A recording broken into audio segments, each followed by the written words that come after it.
So hello, Julio. Hello. Thank you for being there. So today we are doing this interview for the My Farm project, and so I'd like to start this interview by asking to you if you could please introduce yourself and briefly describe ECAF mission and history. Yeah. Well, I'm Julio Roman. I'm executive manager for ECAF. I'm agricultural engineer for the University of Cordoba. I also did my PhD here in a topic related to conservation agriculture. And well, since 2019, I joined ECAF. Well, ECAF is a non-profit organization, is formed by 19 national association, and our main goal, our main objectives is to promote sustainable agriculture based on the principle of conservation agriculture in Europe. That's our activities are related to that. Mhm. Okay. And right now, in which countries is ECAF currently active? And what kind of agricultural institutional stakeholders are the most involved in your activities? Yeah, ECAF is, well, as I said previously, ECAF is present in 19 European countries, not only European Union, we also are present in Turkey, we are present in UK, we are present in most of countries for the European Union, but and we have our main stakeholder, our main members are farmers. But not only farmers, we also have involved in ECAF or some stakeholder related to the industry, different type of industry, not only well, manufacturers, fertilizers, seed industry. According to the country, we have a different stakeholder because our members are the national association, not the individual members. Our activities are, well, mainly our activities are in three pillars. One of them is training. We try to promote the benefits of conservation agriculture among our stakeholders. We do advocacy with the European institution, and we provide information to the National Association to do this advocacy in the national at the national level. And also we have research activities. We also participate in several projects, research projects to raise the knowledge on conservation agriculture among Europe. Okay, it's really interesting. Yeah. And how does the training changes between the different stakeholders?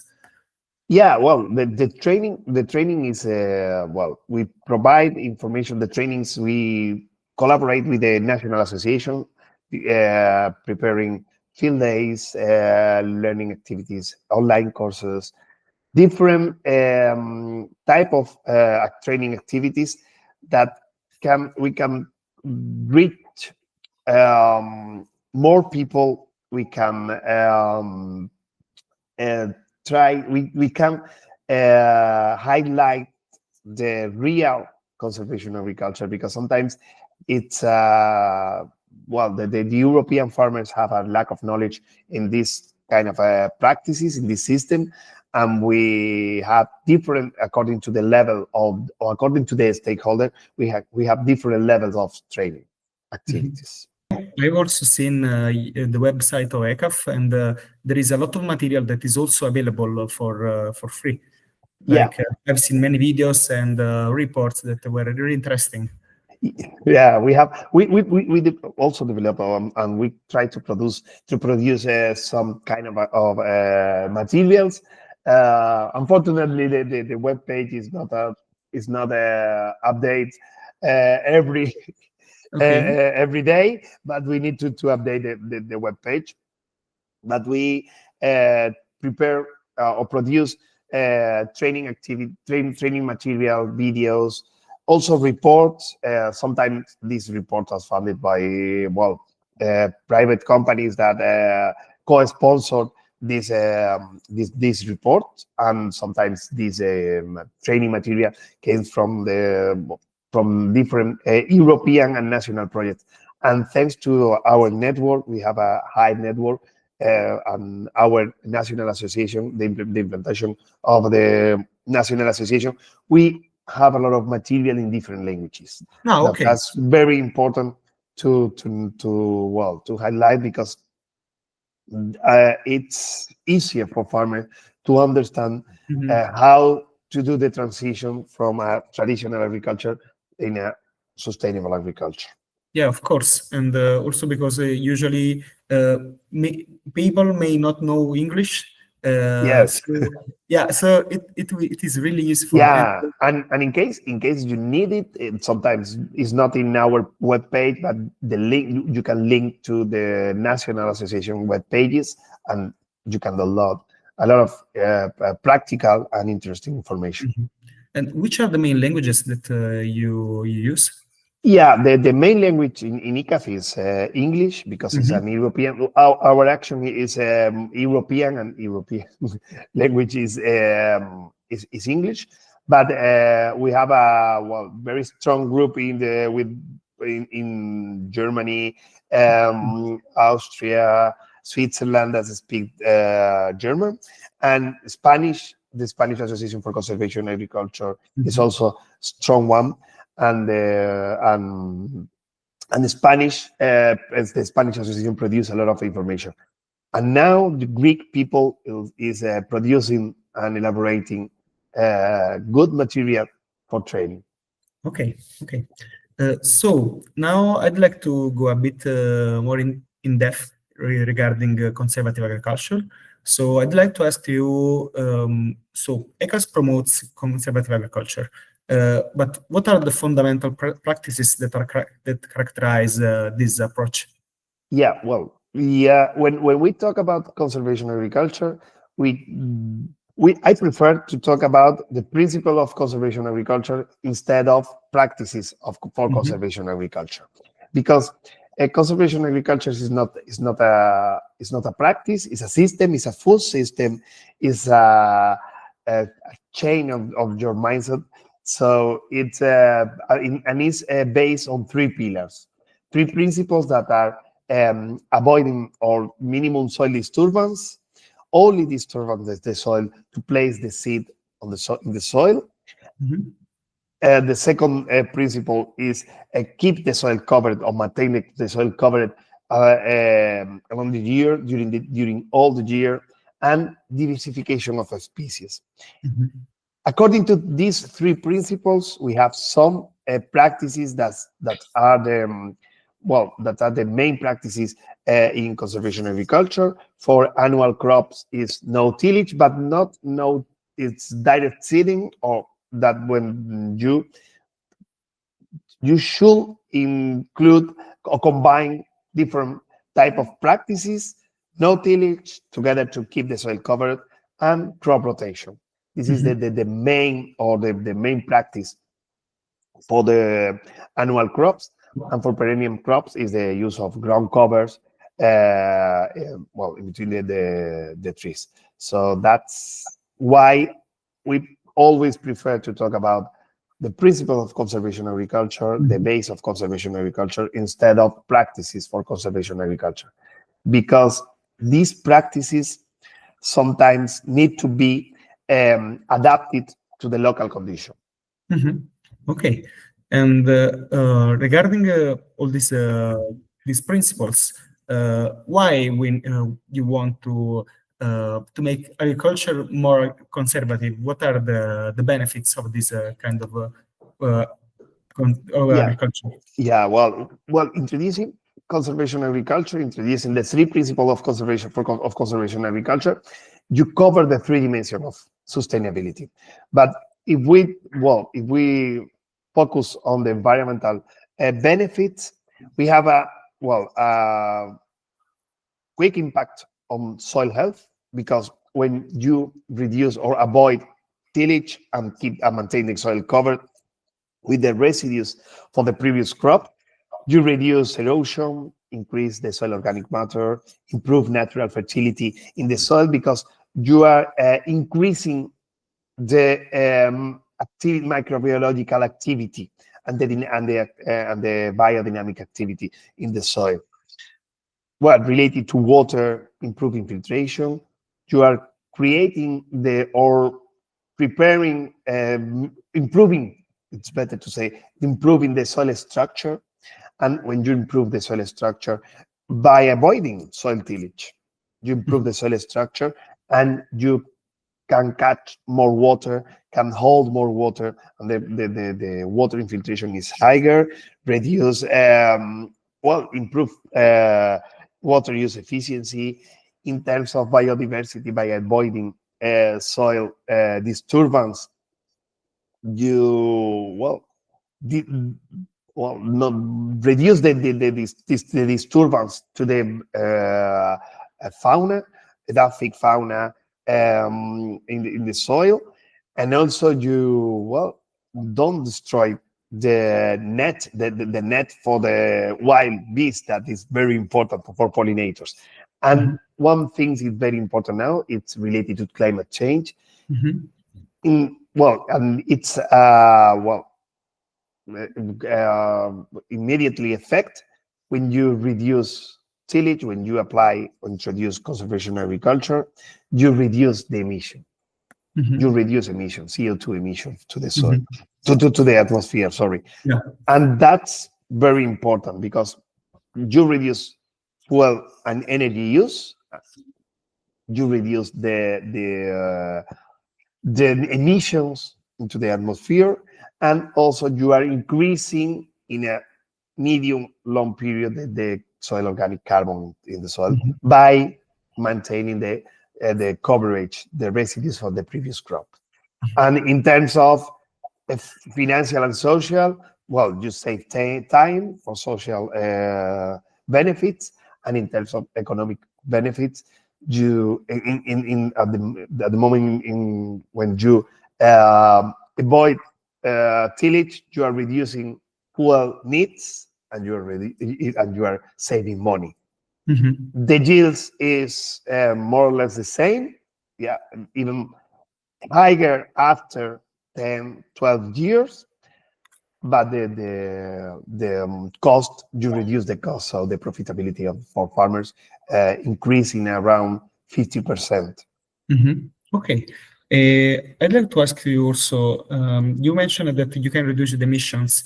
Are you reducing the emissions, but why? Because of less machines use, or something else? Yeah, you reduce the emission in two ways. One of them is by reducing the number, the fuel consumption. It's one of the most the operation that needs more fuel and more energy is plow. At the moment when you reduce or avoid plow, you are reducing fuel consumption, and when you reduce fuel consumption, you are reducing emission. It's it's clear. And the other things that sometimes we should have in mind, when you reduce and when you maintain the soil covered and don't disturb the disturbance in the soil, the emission from the soil, because the soil is emitting CO2 by the No worry. sorry, by the mineralization of the carbon, you emit CO2, and when you plow, you are introducing more oxygen into the soil, so the emission from the soil is higher than if you keep the soil undisturbed and covered. Mhm. Okay, so basically, by we can reduce the emissions in two ways: so reducing fuel and keeping the carbon within the soil. So Yes, conservative agriculture can be also a way for farming carbon in the soil in some way. yeah. Conservation agriculture is the base for carbon farming Mhm. from our point of view from ICAP, because not only the emission reduction, it's also the carbon sequestration. It's Mhm. very important, and we have if all the biomass that we produce in the in a crop when we in a crop on we take the grain and then all the biomass, if we keep all the biomass on the soil and we wait until the dynamic for the soil, the micro biology, all the daphic fauna um, start to decompose these residues from the previous crop and incorporate this biomass, this carbon into the soil. We sequester a lot of carbon. We have some, well, depending on the crop, depending on the edapoclimatic conditions, we can sequester around 1 ton, 2 tons of CO2, even 4 tons in perennial crops if we apply the planting residues. Uh, 4 tons and also 4 tons of CO2 into the soil. Mhm. But we have to take in mind this is a mid long term process. Okay. It's not immediately processed. Mhm. So in this case, the sustainability and the long-term activity is is is important to know that it's carbon sequestration for a long term. So you might not see the difference in carbon stock within the soil from a year to another. Is Yeah, it? you see the difference from one year to another, but in the higher layer, in the surface. But Mhm. after years and years, you are these carbon are incorporating in a deeper layer Oh, okay. in the soil. Mhm. So we have some experience in different countries. Our partners, our members in different countries have experienced that you can after 40 years you still incorporate carbon in the soil. Mhm. Different level of incorporation because well during the first year this increase is higher, but you after 40 years you are still increasing or incorporating carbon into the soil. Okay.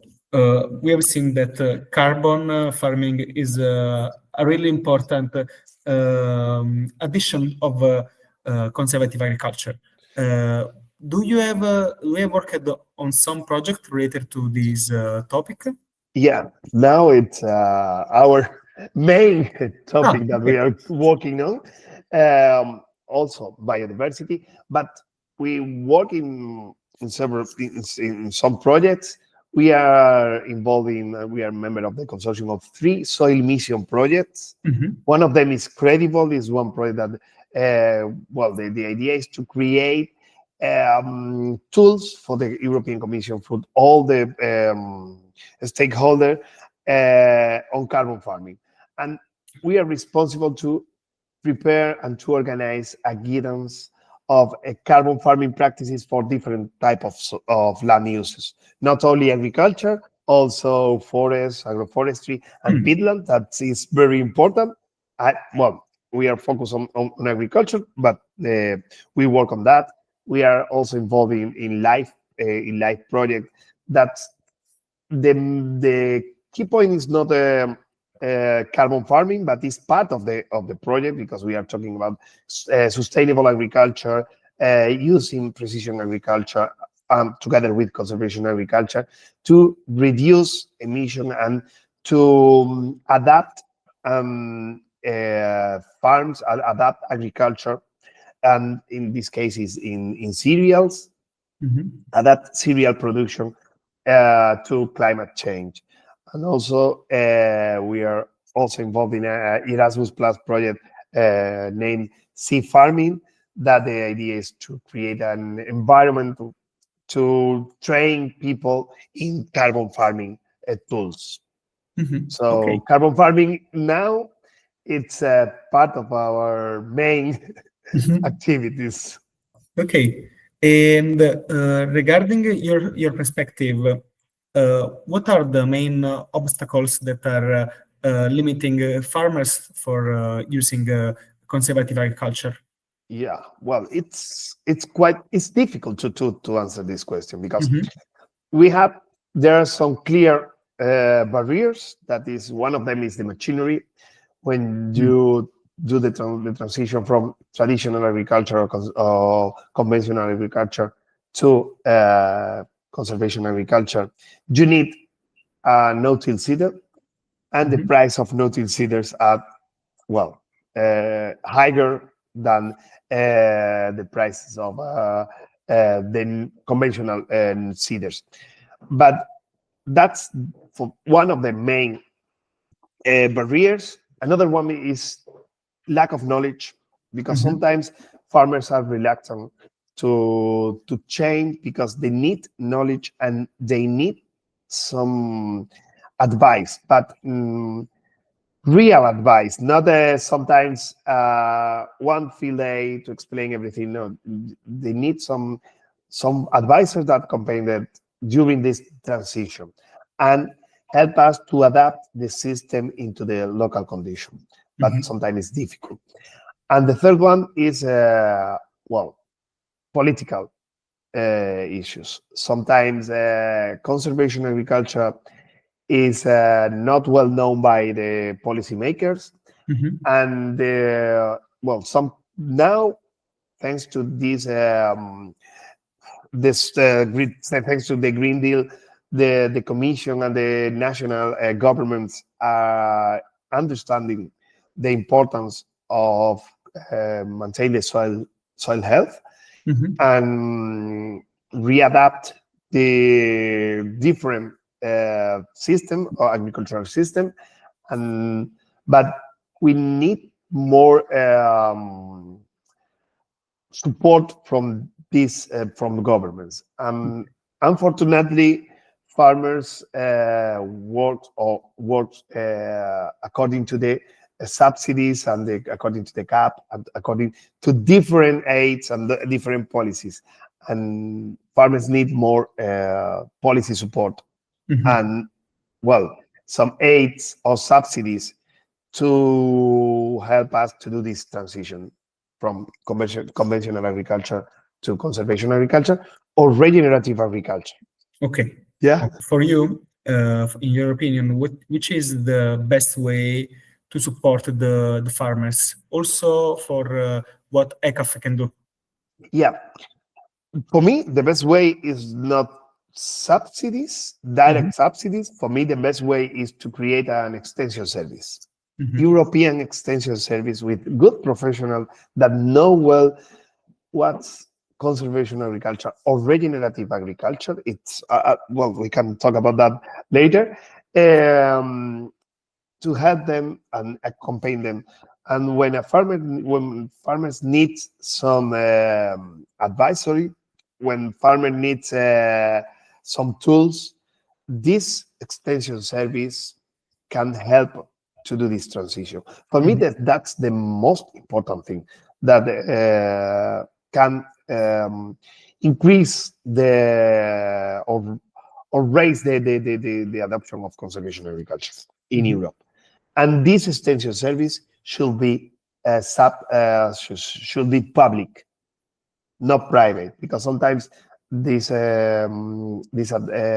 advice or this training came from companies, and, well, it can be some conflict of interest sometimes. But the European Union and the National Association should promote extension services with a good professionals that can help farmers to do this transition in a more sustainable agriculture.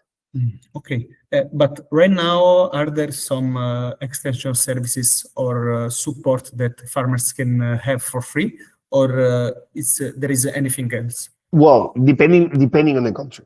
Some countries is for free. Some countries, doesn't have. Some countries don't Mhm. have this extension service, so it's very difficult for farmers to do the transition and needs advisor services from private consultants.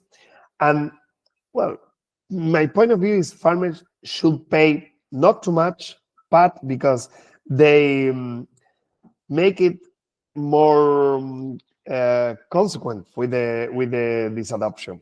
But Mhm. the governments should support with money, we should support with personnel in this transition. And ECAF is trying to convince or trying to do some advocacy activities at the European, not only at the European level, also at national level, to engage different governments to create this kind of real extension services. Because sometimes some farmers, some countries have or regions have extension service, but it's not a real extension service. It's a kind Mhm. of a training service more than extension service. Okay. Can you make an example of what is ECAF actively doing for implementing activity, this kind of services? Yeah, well, in ECAF, we prepare a lot of, we prepare material, training Mhm. material that can be what that we spread among our national association, because the the real advisory services and extension services are doing by the national association, because Mhm. they know their own language. They know also the agricultural and farmer language is Mhm. it's important to talk the same language that the Yeah. farmers talk. And in some countries like Switzerland, Germany, well, all the German countries, all the Dutch countries uh, prepare nice fair activities called soil evolution. In Mhm. Spain, the Spanish Association for Conservation Agriculture is working together with the Ministry of Agriculture, creating some training activities, platform, field days. Also in Greece, in different countries, the governments are in Ireland also. In different countries, the National Association work close to the regional and national governments to spread the conservation agriculture. Mhm. Okay.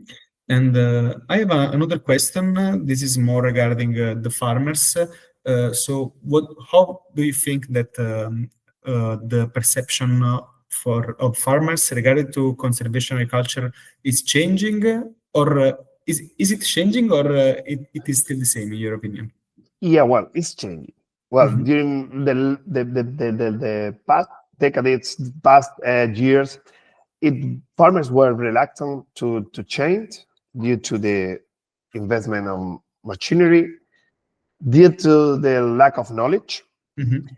and due to the subsidies were focused in production, in also in the organic farming, that it's not the same that conservation agriculture, because we not promote, but we allow the use of herbicide and chemicals in Mhm. conservation agriculture, in a sustainable use of chemicals always. And now it's changing thanks to carbon farming, because it's a reality now. Mhm. And the rise of regenerative agriculture. Mhm. And regenerative agriculture, if you go to the principle of regenerative agriculture, are the same than conservation agriculture. The three principles of conservation agriculture are the same for conservation and regenerative agriculture. And regenerative agriculture include maintain living roots and sustainable livestock. Mhm. So the base of regenerative agriculture is the same that conservation agriculture. And that's rename or this type of rename the principles. That's important for us. As I said, for us it's not important the practice, is important the principle to understand what's happening in the soil, what's happening in agriculture when you change or do the transition. And thanks to that, and the many companies, governments, well, it's a kind of boom now, regenerative agriculture. But they are talking about the importance of soil, and that's why farmers are changing their perception on conservation agriculture, because the marketing campaign about the importance of soil health is increasing. Okay. So, and I hope during the following years, we have a generational change, because as you know, the European average age for farmers is high, and now Yeah. it's changing. These young people have more information, have more tools, and I think they are more also worried with climate change and the sustainability. Not only in environmental part, also the three dimension of sustainability. I think that we arrived at the last question. Yes. If you want, you can leave us a last message. For me, the message is agriculture is based on, well, the base of agriculture is the soil. And the best way, from my point of view, to ensure the future of agriculture is by applying the principle of conservation agriculture. Then we can introduce carbon farming, then we can tell as well whatever you want. But the important is maintain soil health, because if you maintain and increase soil health, you increase biodiversity, you increase profitability, you increase soil organic matter and organic carbon in the soil, and you ensure the the security, the food security for the future generations. So we have a lot of tools. We have the tools. We need to work with these tools. That's my real message. Okay, perfect. So, Julio, I'd like to thank you for this interview. It has been really a really nice interview, and uh, that's it. Okay, thank Okay, you. thank you very much.